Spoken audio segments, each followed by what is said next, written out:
Je suis présentement au marais filtrant à effluent nul du Jardin botanique. Bonjour, mon nom est Lauriane Bédard, doctorante en sciences biologiques œuvrant dans le domaine des marais filtrants. Aujourd'hui, à l'aide du professeur Jacques Brisson de l'Université de Montréal, en partenariat avec la Société québécoise de phytotechnologie, j'ai le plaisir d'aborder ce sujet passionnant à travers cette brève capsule vidéo.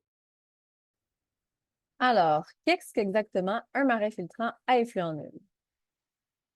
D'abord, il faut savoir qu'aucune méthode de traitement d'eau usée n'est parfaite.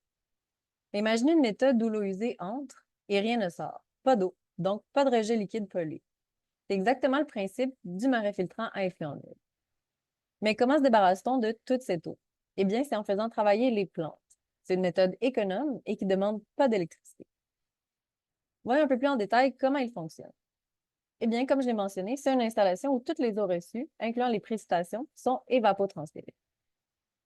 Ces installations sont généralement constituées d'un système d'apport des eaux usées, de végétaux enracinés, d'un substrat, ainsi que d'une enceinte imperméable. Contrairement aux autres types de marais filtrants plus communs, qui eux vont posséder un système d'évacuation des eaux traitées, eh bien, ce type de marais filtrant n'en possède pas, puisque les eaux traitées sont totalement évapotranspirées dans l'atmosphère. L'écoulement de l'eau est sous la surface et le niveau de l'eau est très variable, dépendant du débit d'entrée et de la vitesse d'évapotranspiration des végétaux.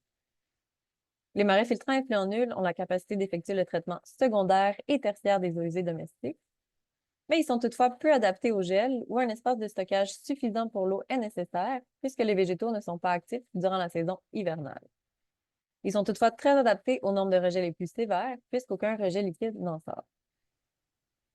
Puisqu'il n'y a pas de rejet, les polluants sont forcément dégradés et ou accumulés dans le bassin. Puisque l'eau usée domestique contient des métaux lourds, y a-t-il des risques de toxicité à long terme? Eh bien, à l'heure actuelle, il existe peu de données empiriques sur ce type de système. Toutefois, des chercheurs, en utilisant des concentrations classiques retrouvées dans les eaux usées domestiques, modélisent plusieurs scénarios sur 25 ans, et selon le pire scénario, les concentrations obtenues sont toujours en deçà des normes agricoles. L'un des principaux enjeux pour ce type de système est le dimensionnement, où les mauvais calculs vont engendrer des répercussions importantes en réduisant les performances du système. Effectivement, c'est difficile de trouver un équilibre entre un bassin trop petit, où les végétaux risquent d'être submergés faute de consommation rapide, et un bassin trop grand, qui serait plus coûteux et risquerait d'être souvent à sec. C'est donc bien important de connaître la quantité d'eau usée à traiter, la quantité des précipitations exactes reçues par le bassin, ainsi que la capacité du système à évapotranspirer toutes ces eaux. Aussi, ces paramètres varient en fonction des saisons, ou comme on peut le voir sur le graphique, la saison hivernale nécessite un bassin suffisamment grand pour entreposer l'eau, puisque les végétaux sont inactifs. Il est aussi possible d'avoir un contrôle de l'alimentation à l'aide d'un espace de stockage extérieur, ce qui permet d'éviter ces problèmes et grandement faciliter le dimensionnement. Pour ce qui est des végétaux utilisés, eh bien d'abord, leur rôle principal dans ce type de système, c'est évidemment leur capacité à transpirer l'eau. Choisir la bonne espèce devient donc très important puisque des facteurs comme la densité des plants, la rugosité des feuilles, la hauteur peuvent modifier cette capacité à consommer l'eau.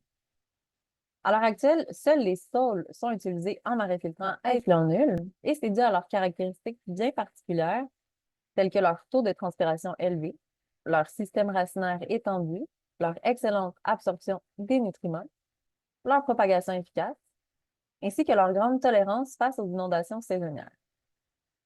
Certes, la majorité des marais filtrants à effluent nul vont utiliser qu'une seule espèce de saule. Il est toutefois fortement recommandé d'utiliser un mélange de clones ou de variétés, ce qui va permettre de réduire les risques de maladies et de parasites, en plus d'une plus grande tolérance face à la rouille. Quant aux avantages et aux limites des marais filtrants à effluent nul, eh bien d'abord, puisque l'eau est constamment maintenue sur la surface, le contact entre la rhizosphère et l'eau usée est maximisé, ce qui va fortement favoriser l'enlèvement des polluants. Aussi, ils sont efficaces pour le traitement secondaire et tertiaire de l'eau usée domestique, mais surtout, dû à l'absence de rejet, ils protègent à 100% l'environnement des rejets liquides pollués. Toutefois, comme mentionné, l'un des principaux enjeux pour ce type de système est le dimensionnement. Il possède aussi une empreinte de sol plus élevée que les marais filtrants typiques, puisqu'il nécessite une plus grande surface de bassin, notamment pour stocker les eaux hivernales. De plus, ils sont légèrement plus coûteux de construction et d'opération que les types plus communs. d'autant plus que le substrat est potentiellement à traiter en fin de vie, dépendant des polluants présents dans l'eau traitée. Un exemple local intéressant est le marais filtrant à effluent nul du Jardin botanique de Montréal et de l'Institut de recherche en biologie végétale. Ce marais filtrant, conceptualisé par Chloé Fredette, permet de traiter les eaux usées contenant les pesticides qu'utilisent les horticulteurs du jardin, en plus de traiter les rejets des expériences scientifiques de l'Institut. C'est donc un excellent système qui permet de traiter les rejets pollués localement et sans risque. Si cette capsule vidéo vous a donné envie d'en apprendre davantage sur les marais à effluent nul, vous pouvez aller consulter la fiche technique disponible gratuitement sur le site Internet de la Société québécoise de phytotechnologie, où des concepts tels que la charge acceptable, l'hydraulique, quel type de substrat est utilisé sont abordés. En plus, sur le site Internet, vous y trouverez une fiche qui traite des marais filtrants en général, en y détaillant 3 types de marais filtrants plus communs, ainsi qu'une fiche sur les marais filtrants flottants. Merci pour votre écoute. Bonne lecture des fiches.